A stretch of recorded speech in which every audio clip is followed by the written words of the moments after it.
Welcome, everyone, and thank you for being here. Today's presenter is Rick Moulton. He was born and raised in Hanover, New Hampshire, and has been an independent filmmaker most of his life. A mass communications major at Denver University, he began his career in the 1960s with the making of the surf movies Freeform and Oceans. Rick and his wife Melinda returned from the West to Vermont in 1972, and Rick took a job with Vermont Public Television. As an independent filmmaker in the early 80s, his film Legends of American Skiing won the Banff Mountain Film Festival. Continuing as an independent producer, Rick produced numerous productions for Vermont Public Television, including the Vermont Memories series, Northern Railroads, and the George Aiken Story. His various documentaries are regularly featured on Vermont PBS. We're really delighted to have you here with us, Rick. Thank you. Thanks, Gloria, and good evening, everybody. As she said, I've been a Vermont filmmaker since the 70s, and I hope some of you have seen my documentary, Voice of America, Lowell Thomas and the Rise of Broadcast News, which was on PBS in 2019 and showed again this last fall. Once we were actually funded to make it, I can tell you that this production took about 4 years to make. But I'm going to share the backstory of how I became interested in Lowell Thomas and motivated actually to make the documentary. As Gloria has pointed out, I was raised in Hanover, home to Dartmouth College. And back in the 70s, when I was working at Vermont Public Broadcasting, some people who had taught me to ski, mentors in my life, really, growing up in Hanover, began to pass away. And I was concerned that their stories, their spirit, was vanishing along with them. So I thought of them as pioneers, people who created alpine downhill skiing. So I became passionate about preserving their story. And this passion led to my making this documentary, Legends of American Skiing. And a colleague of mine, John Lord, son of Stowe legend Charlie Lord, the highway engineer who laid out Route 100 and then turned ski area designer, creating the ski trails and chairlifts at Stowe and Mad River. Anyway, John worked with me at ETV, as we called it back then, and shared my enthusiasm for the history of skiing and encouraged me to go independent and make this movie Legends. He would do all the sound work in the film, and it was John who suggested I contact Lowell Thomas because he told me his father, Charlie, thought Lowell Thomas was instrumental in Stowe's early development. Now, the name Lowell Thomas was familiar to me, but I couldn't quite place it. And John explained that Lowell was a radiocaster, and Charlie had told him how oftentimes Lowell had done his national news broadcast live from Stowe, from the Green Mountain Inn, and that publicity really put the town on the map.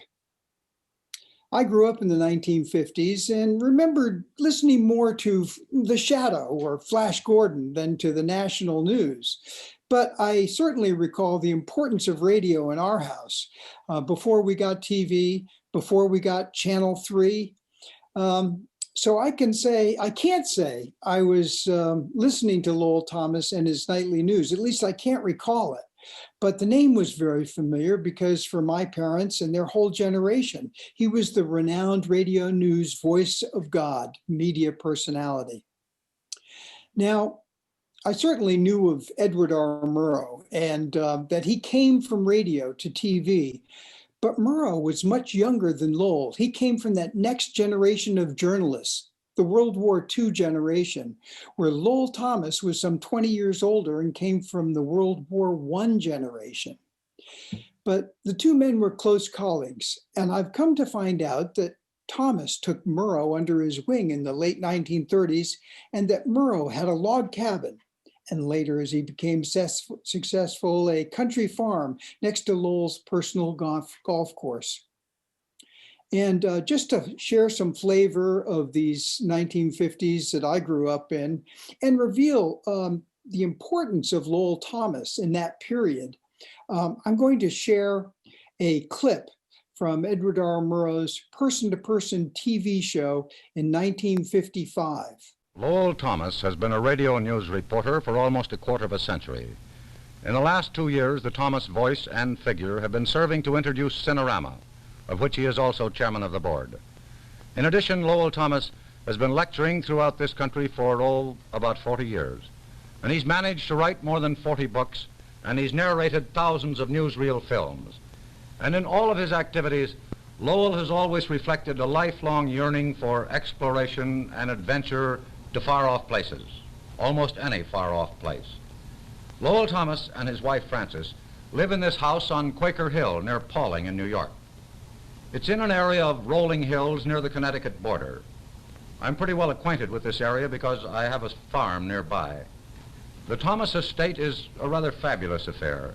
The house has 32 rooms and is surrounded by about 1,000 acres, which encompasses 2 lakes, a ski hill, a ski tow, a golf course with the longest hole in the world. It's a par 7. One of his neighbors is Governor Thomas E. Dewey of New York. Fran. Evening, Lowell. Say, Fran, I think Farmer Murrow coming up the path talking to himself. Shall we ask him in? I finished the milking. Oh, good. Well, Lowell, it's good to find you home rather than hopping around the country. will thee come in and have something to fortify thyself?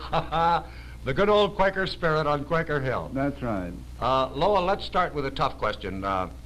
What would you do if you were stranded on a desert island? I'd like nothing better. I think I would spend a year there doing nothing but think, something that we so seldom do in this wild era. Too true.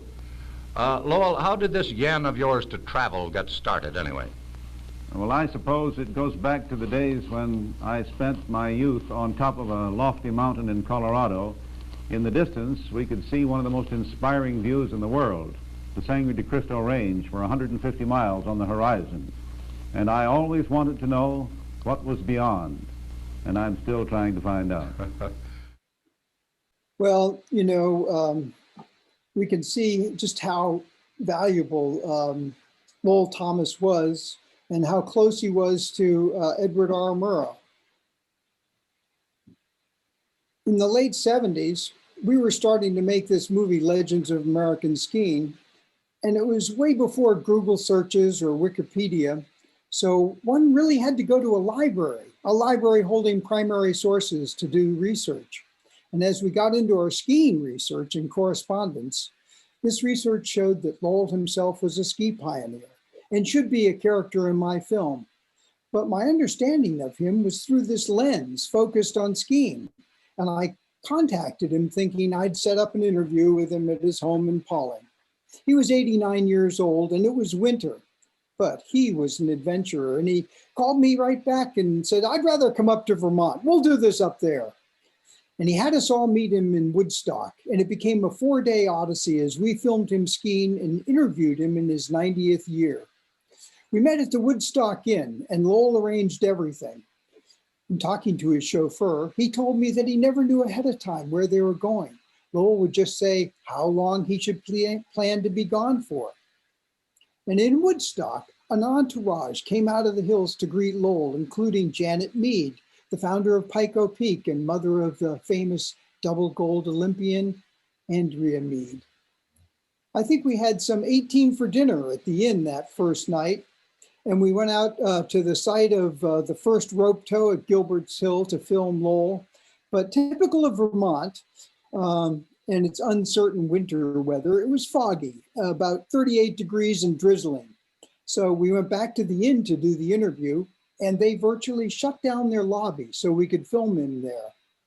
Let's take a look at a couple clips from Legends of American Skiing, where you'll note that while Lowell is speaking, he's sitting in front of the inn's main fireplace. And if you listen carefully, you'll hear some of the inn's lobby noise in the background. But this clip reflects a little bit of Lowell's first skiing. Let's see if I can find ourselves here. More attention was being paid to events in Europe. One who went to war in a special way was a young unknown correspondent, Lowell Thomas. So I was sent with a crack cameraman to Europe to gather materials to come back to help arouse the American people.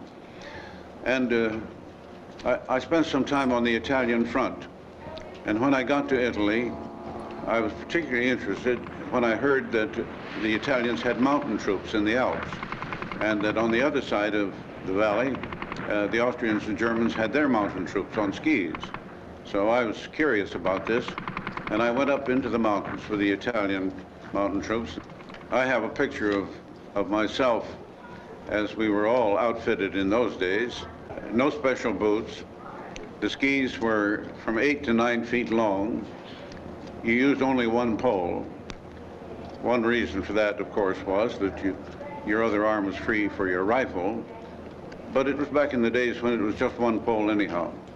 And that was the first I got of real skiing, and I was fascinated by it, having come out of the Rockies. So I was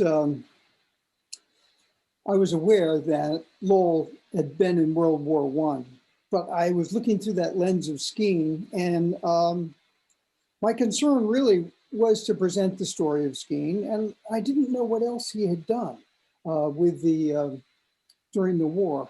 And he could describe almost anything in ski history that I wanted him to do. And you just heard a quick glimmer of where I'm going. He's going to tell us about the first Alberg Ski School. The group was headed by a little chap named Sig Bookmeyer. We used to go downstairs at Peckett's, where they had a long, heavy mahogany table. I remember the girls getting up on the table and singing songs and dancing and so on.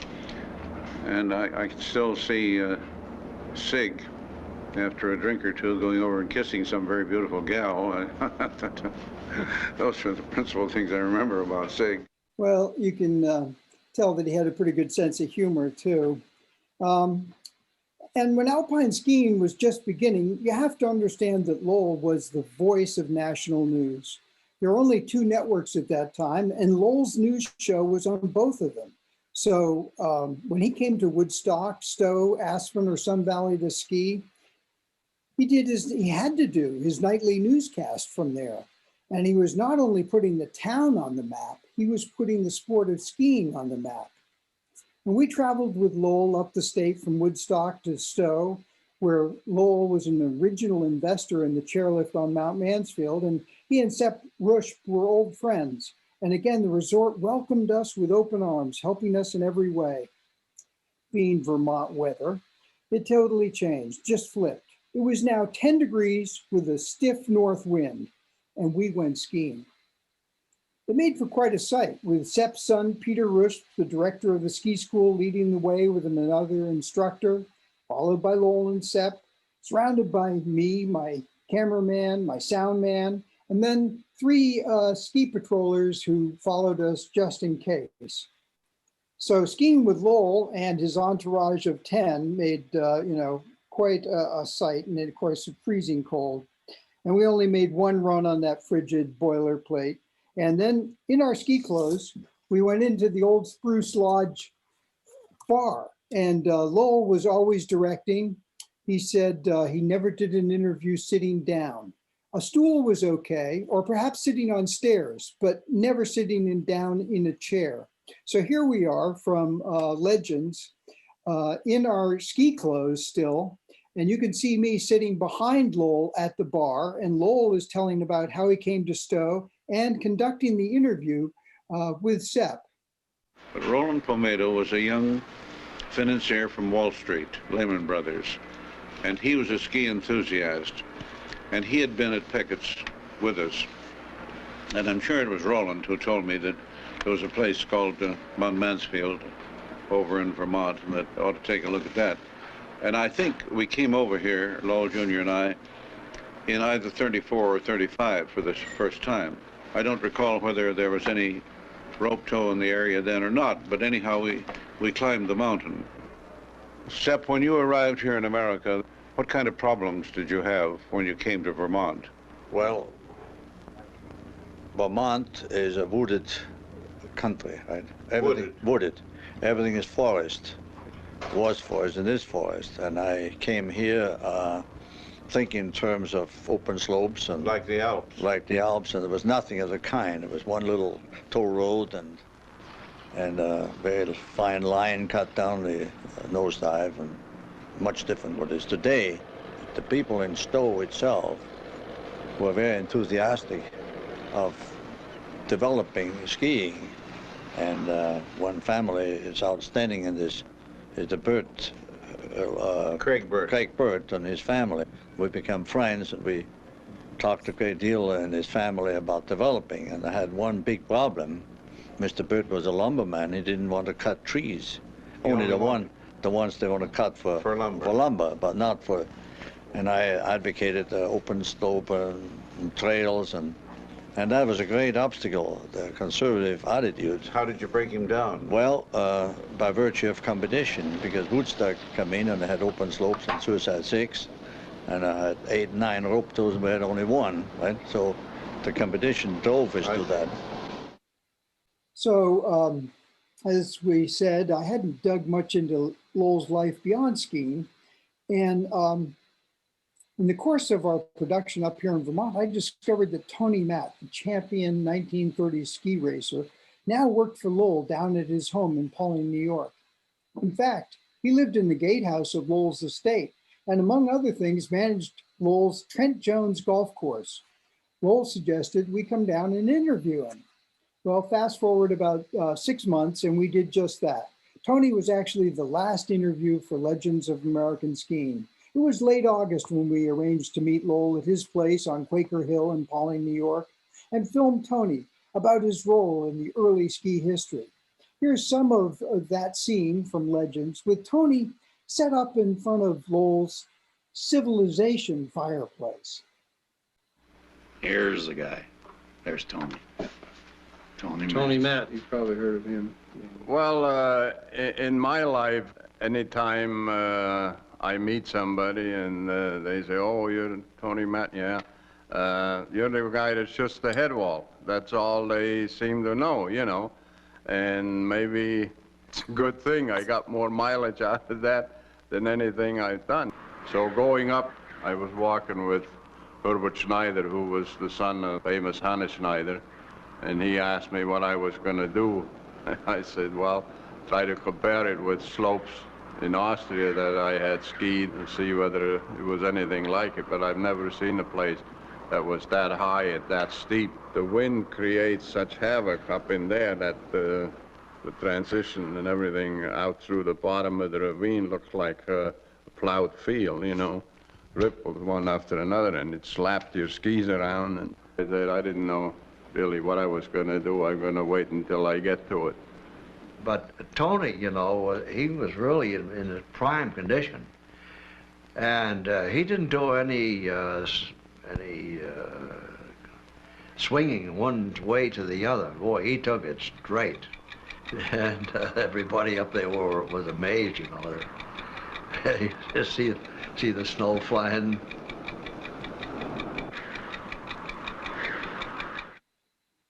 Now, if you'll indulge me, I'm going to show a clip from my director's cut of Voice of America, our current documentary on Lowell. The clip deals with this fireplace, and I believe that through it, you'll get a feeling for or learning something more about Lowell Thomas, who this guy is. And following this clip, I'm going to take us back to 1981, because I put in a still picture with John Lord and myself in the foreground, and Tony and Lowell by the fireplace after we had finished this interview with Tony. And the barn that he turned into a community center for that golf course had a fireplace. Lowell, always thinking big, decided to turn it into what he called the history of civilization fireplace. He got stones from various parts of the world, the pyramids of Egypt and something from Babylonia, and he'd invite people to come and give talks on the great issues of the day. Well, here we are back in 1981, and after a few words with Tony, Lowell turned to his chauffeur and said, "We're off to a board meeting in New York for a couple hours." He was still chairman of the board of his little company, Capital Cities, and they were in negotiations to buy the network ABC. And we awoke the next morning there in Pauling, New York, turned on the TV and found that the famed newscaster Lowell Thomas had died in his sleep that night. Now, I did have the last footage of Lowell Thomas, but I refused to capitalize on that, and I really thought it demeaned our time together, which was all over skiing. And I think his family always honored that. But his passing like that, the night after we had left him, left me so moved. I am curious about this man. I picked up and read his 2-volume autobiography, titled after his radio taglines. The first volume, "Good Evening, Everybody," which was how he opened his nightly news broadcast. And then the second volume, "So Long Until Tomorrow," which was how he signed off every night. I've come to discover that not only was Lowell Thomas doing the nightly news 7 days a week for 46 years, he actually was the anchor of the first national news program ever to be broadcast nationwide on radio. This was in 1931. And with those taglines, he invented the use of taglines for newscasters, and every news anchor ever since has used one. Now it's 1962. That's when this movie, Lawrence of Arabia, hit the theaters, etching that character in my mind as a 14-year-old. And I think that in reading Lowell's autobiography, the big surprise, something I had never realized when I was out with him, was that this man had discovered Lawrence of Arabia. And we can see him here in the Middle East. And he discovered Lawrence actually in Jerusalem, and saw this blonde-haired man in Arab garb walking through and said, "Now there's a story." And it was shortly after he met him that he went from there, actually embedding himself with the Bedouin army and with Lawrence. And here we see him in this Ford tractor, sitting in the back seat. There he is. And had his cameraman in tow who had to set up the tripod and take this shot. And with the films and with the photos that he took back, he created a multimedia show in 1919. This is before there was such things as amplified sound or microphones.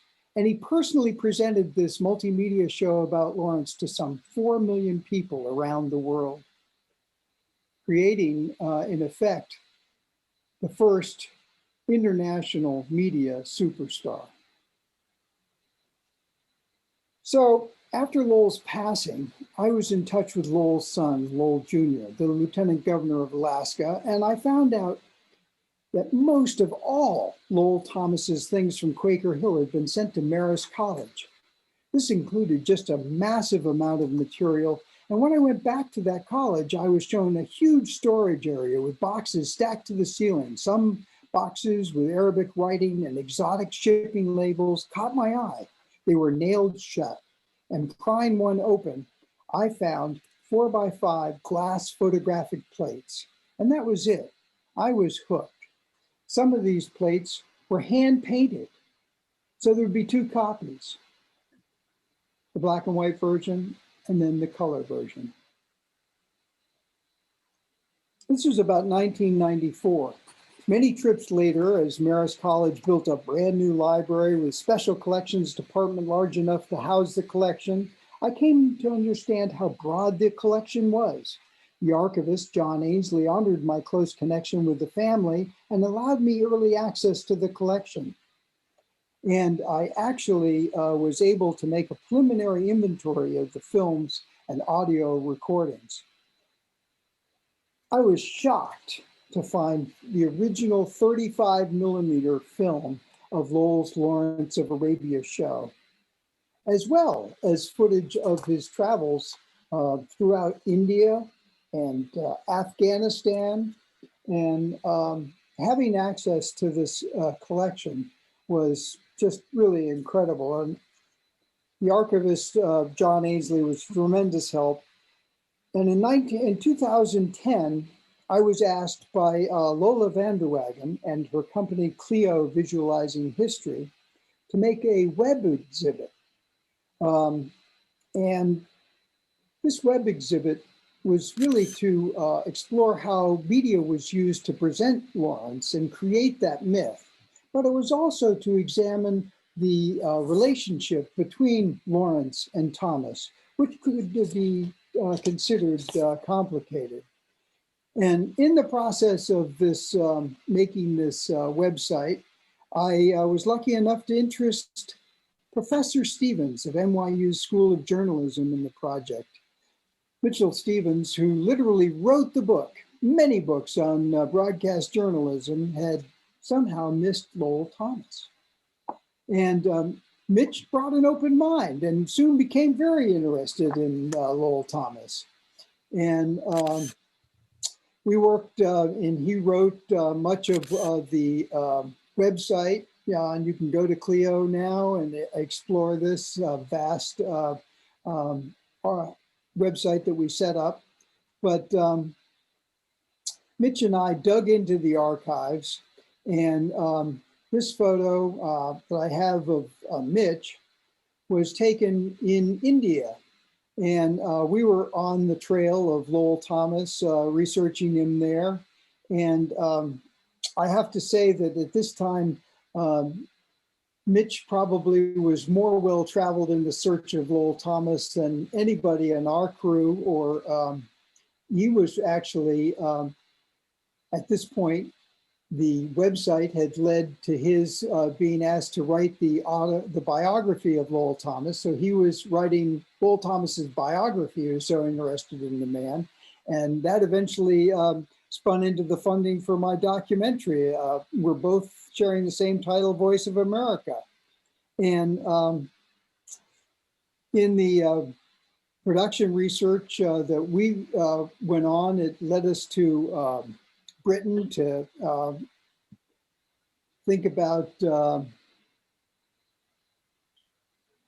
the Lawrence connection. We went to the Imperial War Museum, meeting with experts there, Oxford to meet with historians like Margaret Macmillan and other authors like Jeremy Wilson, who wrote Lawrence's only autobiography, authorized biography. And we followed Lowell's life up to Alaska and all the way to Tibet. In fact, there were several trips to Alaska. Lowell, who had been around the world many times, and into most of the remote places on the planet, had never been able to gain permission to enter the country of Tibet. And I'll let Lowell set the scene, and his son will pick up the tale for us.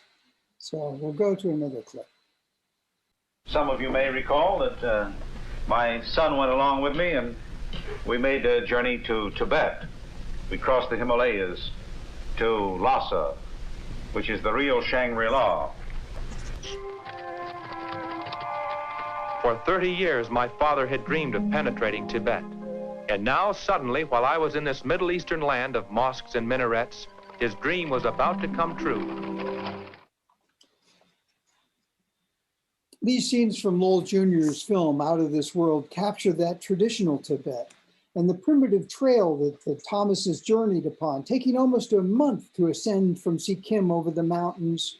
And we did our best to follow this route of theirs all the way up to Lhasa, where the Potala, 70 years ago, the seat of the Tibetan Buddhist theocracy, dominates the landscape, as it still does today.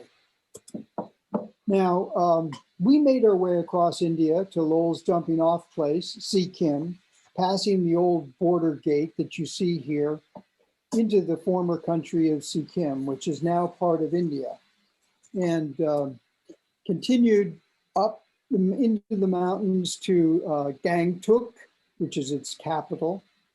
And from Gangtok, we actually drove on a road up through to the top of Nikala Pass. And this is more the terrain not that Lowell was on, not that we were on. And once we got up to the top of the pass, we couldn't go into Tibet because you can't cross from India into China. And the two countries are still technically at war. So there's no travel between the two of them. So we had to backtrack all the way back to Nepal. We had to go from India into Nepal, and then from Nepal, we could actually go on into, we flew into Lhasa. Now, we didn't stay or get involved with the high skyscrapers that now China has dotted this landscape with. We managed to stay a couple days in the old city that has the charm, and then hit the road for Gangxi. And we were again driving, but we went over the mountain passes in really quick time, where it would take Lowell many days to get to Gangxi. We were there literally in just a day. And Lowell often stayed or visited the Buddhist temples, and we were able to visit some of them, but they seem more like museums than thriving Buddhist sites. And you can see how deserted it was. And the rugged road wound up and down through the mountain passes, and we saw many Buddhist monasteries that had been totally destroyed during the Cultural Revolution by the Chinese. And so some of the sites that, Lowell had gone to, getting there was rather depressing. But you still could find traditional Tibet if you got off the main road and poked around. And this was near actually where Lowell Thomas had a near fatal accident on his way out of Tibet. But we were getting close to Nankula, the pass that we had come up to from Sikkim. And we did have a special travel permit to go up to the pass, and we had an accompanying government guide with us, but I would explain that we did not have permission to film in Tibet. So we were doing that clandestinely, and we were a little bit nervous, and then we got really nervous when we got close to the pass and we were suddenly pulled in to this government checkpoint, and we were held for about 4 or 5 hours. And thankfully, they didn't go through our cameras to see what we were actually doing or filming, and they let us go. So that was a great part of our trip. I certainly loved going to Tibet and following in Lowell's footsteps. But then a highlight of that trip really happened quite serendipitously. After we thought we were all done retracing Lowell's footsteps. We had some time, a little time before our return flight, and we decided that we'd go to over to Darjeeling. And so we traveled, drove over to Darjeeling, excellent tea. And we happened to check into the old colonial Windermere Hotel. And checking in, they announced to us, this was a 160-year-old hotel, that Anne Donahue, Lowell's granddaughter, would be staying in the Lowell Thomas suite. And apparently it was the first rooms he had stayed in there in 1921. And he had returned often to the hotel after that, and actually created the Lowell Thomas Library. You see Anne here as we're stepping into the Lowell Thomas Library. A lot of climbers would go through the old Windermere Hotel on their way into the Himalayas, and the library is full of climbing books, and it really was just, it gave us pause. We really thought perhaps, Lowell was actually guiding us along this trail. Now, for years, I really thought the most salient part of Lowell Thomas's life was the creation of the Lawrence of Arabia myth, which empowered Lawrence T.E. Lawrence, to shape many of today's troublesome Middle Eastern borders. But in making this film, what took center stage was Lowell Thomas's pioneering news broadcasting. And we came to understand the relevance of his role in shaping a trustworthy, nonpartisan national news. And these days, that seems more important than ever to understand, and to understand where our mainstream media really comes from and how it evolved. Now, many of you have already seen it, but I want to end this discovery with the trailer for our film on Lowell and the rise of broadcast news. And then we'll be opening this up for any questions or discussions. And I think Mitch is on this with me, so you can ask both of us. Well, let's look at Voice of America, or at least the trailer.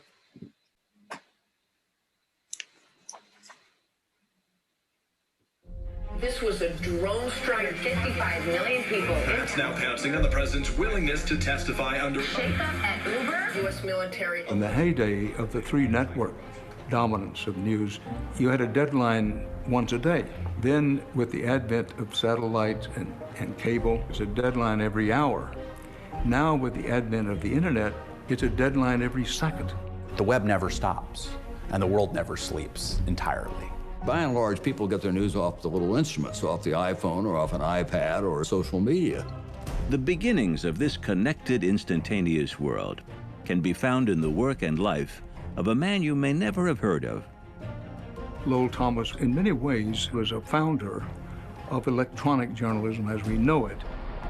I grew up out in the middle of South Dakota, a small town, didn't have television, but we had Lowell Thomas. In the 1930s, Lowell Thomas hosted the most listened to radio newscast and the most popular newsreel, bringing the news of the world to Americans. Journalism was transformed as for the first time, Americans shared the same news at the same time. The intimacy of the radio, of hearing a Lowell Thomas talk about faraway places with strange sounding names. Radio took you there. Lowell Thomas reported stories from India, Alaska, Afghanistan, Antarctica, Tibet, Arabia, seemingly everywhere. I wanted to have an adventurous life, and he was the model for that. There was something very Hemingway-esque about Lowell Thomas. He was a great adventurer, but he was also a great storyteller. And wow, what a storyteller he was. 100 years ago, the journalist Lowell Thomas told the story of and created one of the first media superstars, Lawrence of Arabia, still mythic today. And dines out on Lawrence of Arabia for the next decade or so. I mean, he made that guy. In 1949, as Chinese communist troops prepared to invade Tibet, a journalist took a caravan all the way into the country's otherwise closed capital, Lhasa, where no other American journalist had ever been. There, he met the young Dalai Lama. I was just too young. I was very much impressed. The Lowell Thomas, his voice, very strong voice, and quite big nose. Come to Forbidden Tibet at once. The voice of a traveler, adventurer, storyteller, and seminal journalist. The first voice ever to command the whole country's attention. He brought the world to America in a way that had never been possible before. He helped America shoulder its new responsibilities in that world. His was the voice of America. Good evening, everybody.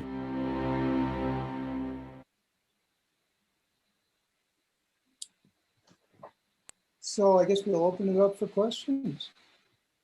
Thank you, Rick. That was fascinating. What a fascinating man and life he had. So if you have any questions, feel free to raise your hand and I'll call on you. Or if you feel more comfortable typing in the chat box, you're welcome to do that as well. And I want to welcome Mitchell Stevens is with us as well. Thank you for being here.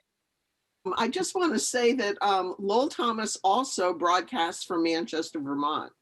and he would broadcast at the building, which is now Fin and Stone. At the time, it was the living room of the head telephone operator. And the telephone company was right across the street in a building where you could see the operators going like this.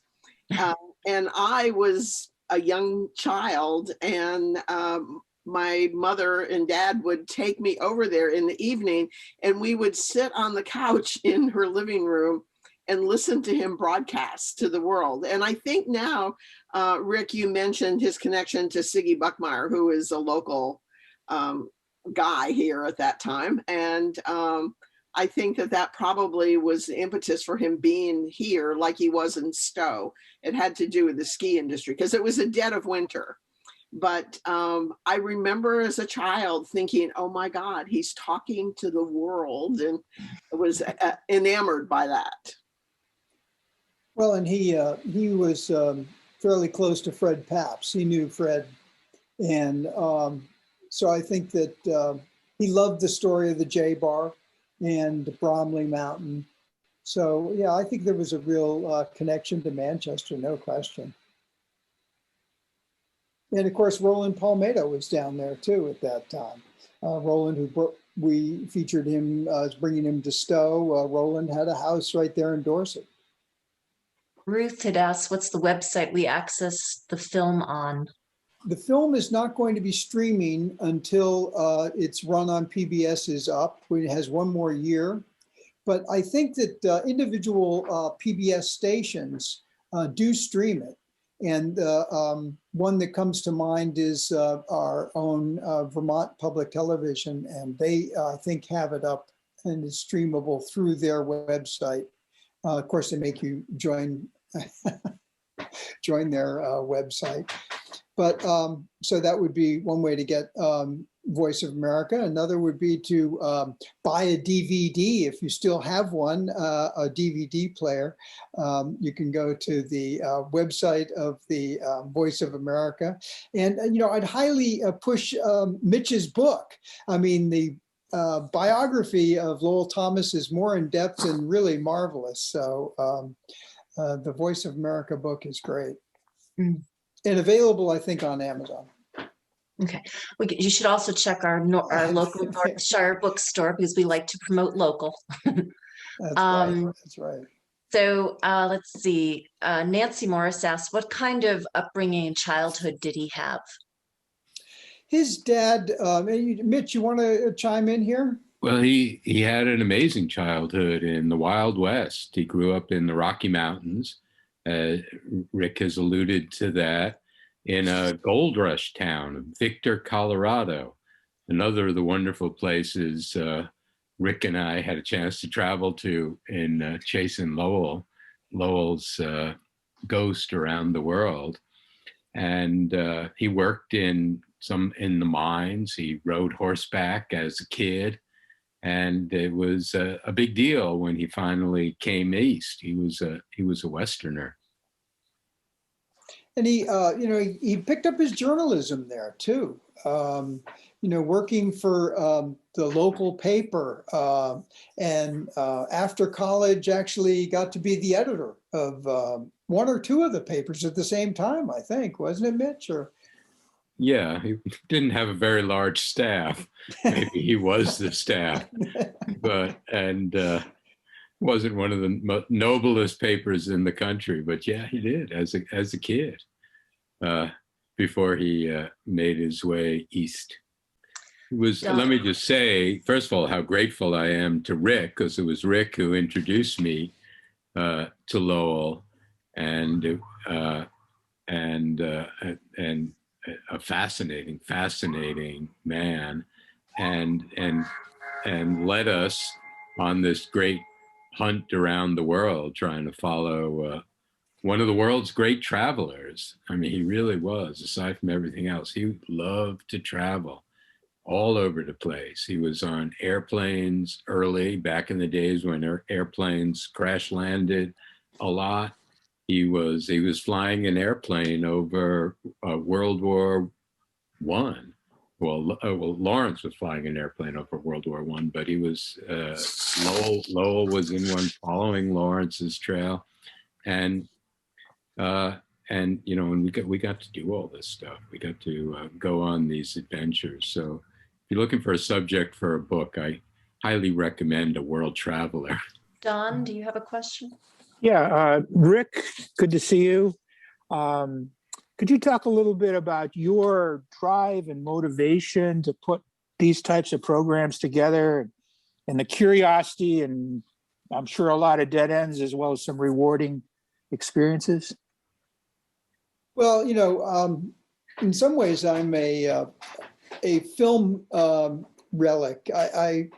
Legends of American Skiing was actually made in film, and we were using old films to put that together.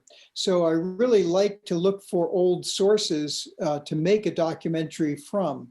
You know, the Vermont Memories series was compiled out of old films of Vermont. And, you know, the restoration of film and the use of old films. I mean, I'm not sure what's going to happen in this digital age. You know, I can take a 100-year-old film and hold it up to the light and we can preserve it. But digital signal is just gone like that. And, you know, you have to keep up with the medium. It only lasts a short period of time. Videotape is already obsolete to the point of degradation where it is falling apart. So unless the videotapes are preserved in a digital form, and then what about all these digital forms that you're going to try and view 100 years from now? How are you going to find the software that's going to open that file? We found gray dictaphone discs that Lowell had from the 1930s, but there were no gray dictaphones. They were made, you know, with tubes and everything, and then there was no way to play the disc. So, you know, I think that I have a real concern for what it will be like to depict our modern times. We think we're so efficient, but boy, film holds up. You can hold it to the light. It is a great medium for preservation. And so in my style of making documentaries has always been to use these kinds of images and old films. And I just get so excited when I find a collection. And as Mitch was describing the travel and the excitement of a traveler, there's also someone who leaves behind a mountain of material. And that certainly was the case with Lowell Thomas.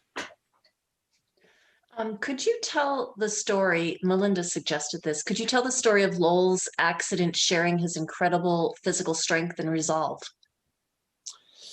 Well, coming out of Tibet, Lowell's horse threw him. He was an accomplished horseman, but he was getting on a horse and the horse spun quickly on, you can see what those mountains are like. It was a really dangerous thing to happen. He crashed into the rocks, and we sort of envisioned this happening on the narrow trek, because there's footage of them with these mules, and Mitch is always quick to point out, I don't think he rode many horses. Those were mostly mules up there.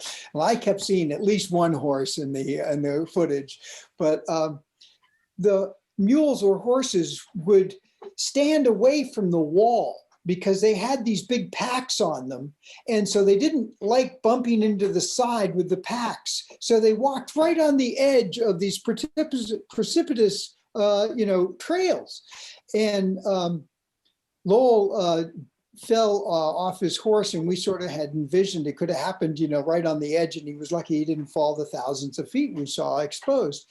But in tracing his footsteps, we really came to realize that it happened at the bottom of a pass, and it was just the pile of debris fell into it.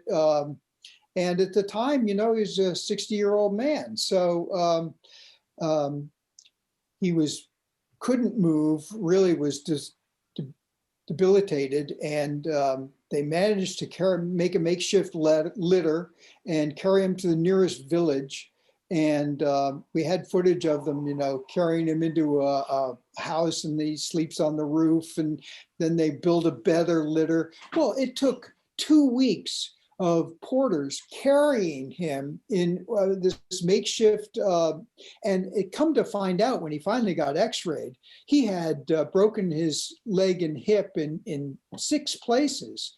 So, you know, he really had shattered his hip, and, you know, he had to be airlifted when he got to India, and, you know, made this, I mean, he was really, they were racing winter to get him out of Tibet. And there was no other way to do it but to walk him out. There were no wheeled vehicles allowed in Tibet. Even a cart didn't exist in Tibet. There were no wheels that were allowed to turn on the ground because they thought this would disrupt the tempo of crops and Mother Nature. So, now, Lowell had to be carried by hand out of Tibet. And I have footage of him skiing at the end of the next summer in Alaska on a snowfield. Now, somehow he came back from that fast. And, you know, at 60 years old, that's pretty remarkable recovery. One thing that always stayed in my mind reading his autobiography, and it was true because I met people who were on the trip, he skied over the head wall when he was 50 and fell all the way down the head wall. And, you know, he was a really remarkable guy. And he was almost in his 90th year when I called him up. He says, "Oh, I'm coming to Vermont." And skiing on that day, you know, when it's 10 degrees and just cold as it could be, and he was right out there. So he was a brave guy. We have a question from Ned Reed. He wants to know what brought Lowell Thomas to Pauling, 60 miles north of New York City. You want to tell that story, Mitch? Sure. Lowell was getting some book contracts as a young man. And he needed a place to write. So he saw a place that he couldn't afford and be up north of New York, and you know, borrowed the money, got himself into all sorts of debt. The place wasn't even for sale, right? Yeah, and he talked. Yeah, you tell the story better. And talked him into talked this woman into selling her farm to him, and that was on a little ridge above Pauling called Quaker Hill. So Quakers had a meeting house there from, you know, back to Revolutionary War days, and he convinced Edward R. Murrow to move up to Quaker Hill. He convinced Thomas Dewey, the governor of New York, to take a place up in Quaker Hill. And it became this amazing compound. Of course, he brought guest speakers in there. Of course, he put up a rope tow in Quaker Hill. And it's still a beautiful part of the country. Just a man of astounding energy. There's a nice green right at the center where the crossroads is on Quaker Hill. And you see this church set back, you know, very picturesquely there. Well, Lowell moved the church there and put it up, made it a non-denominational church, you know, it was open to everybody. But, you know, that's the kind of guy he was. And you know, this farm that he bought had like 30 rooms and, you know, a butler and a maid that came with the place. And he certainly had spent his advance for the books and then some. But it didn't faze him, and he'd just generate more and keep going. He didn't get a business manager until 1947. Or 46, and that's where really what saved his ups and downs, this you know, boom and bust thing that he was always going through. So what was Mrs. Lowell Thomas like? She really liked traveling with him in the 1920s. Well, I mean, she was with him in Europe for World War I. They went over, they got married. Lowell had raised $100,000 or 100, whatever it is today in today's money. It was a lot. It was 100,000 then, and to go cover the war. And he had the auspices of President Wilson's Secretary of Defense and, letters of authenticity and 18 newspapers that he was going to write for. All these big plans. Anyway, he buys, he's got booked rooms on the a great liner to go across. That's his honeymoon. He takes his Frances with him. That's their honeymoon. And of course, he's got to do something over there. And they're running around trying to cover the war together. And she ends up staying in Italy when he goes to the Middle East. And then, he gets her, I guess, back up to England and then gets her home. But she really did enjoy traveling with him. When we were making this film, one of the best sources were her journals. She kept really good journals of the Lawrence of Arabia shows. And it's through her journals that we found out that Lawrence actually came to their house a lot and helped Lowell writing some of the articles. And when he comes back over to do something on aviation, I don't know, Mitch will tell you what he was doing about aviation, but she was with him for that trip, right, in the mid-20s. And he did a book on some of the first regular airplane flights in Europe. That's when many of them crashed, and she was along for that. But he was also the sort of husband who would announce, sorry, darling, I have to go to India and not return for another 8 months. Wasn't the easiest thing in the world to be married to Lowell Thomas, but it certainly was exciting. And they had amazing parties, as you might imagine, up on Quaker Hill, with all sorts of notables. And I should just add that another really fun part of the Lowell Thomas adventure, all of which began when Lowell found out that he'd been a skier and met the man that on the day he died, that is Rick and I got to recreate the multimedia show he did on Lawrence of Arabia. We did it, of all places, at the Harvard Club in New York City. And we had, and Rick and his wonderful editor, Michael, put together this, the actual film that was used in the show. And we had the narration, and we did the whole thing complete with martinis and other drinks of the time, authentic drinks. So we had a very enthusiastic crowd at the Harvard Club. That was fun. Family life, they had a son anyway. Any other children? They had the one child, and it was, correct me if I'm wrong, Mitch, wasn't it after the swing from through the first swing through India, Malaysia, Burma to Australia, and then when they come back, Lowell Jr. is born. Yeah, they were together long enough to conceive a child. We know that at that moment, and it was a very difficult birth in England, and apparently she was not able to have other children. His wife, and when they went off to Europe to do that book on aviation, Lowell Jr. was left in the care of some organization there for other rich people who were depositing children, but he was really young. That was a hard thing, I think, for him. He was, 3 years old or something when that happened to him.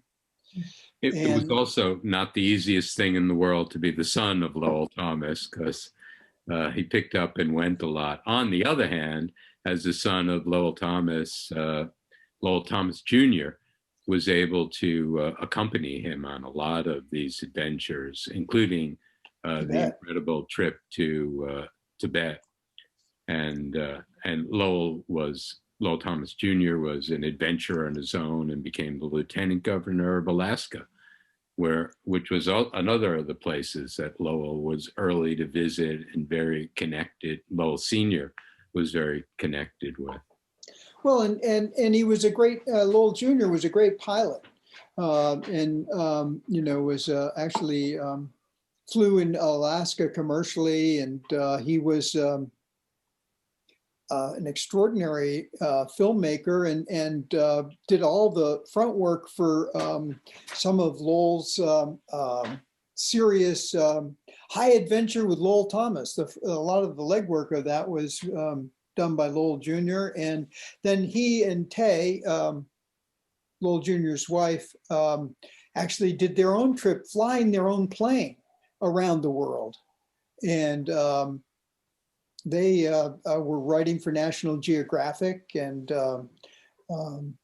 there's a really great National Geographic article by Tay Thomas about the earthquake in Alaska that they went through. So he followed in his dad's footsteps, but as Mitch has said, I mean, I think they were also in Alaska to get away from his shadow.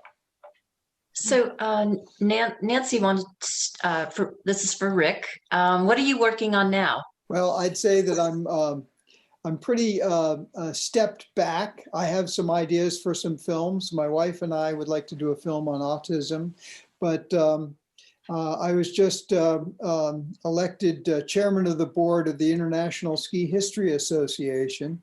So that nonprofit work, it's a great magazine, by the way, Skiing History. You should get a subscription to Skiing History magazine. You'll love it.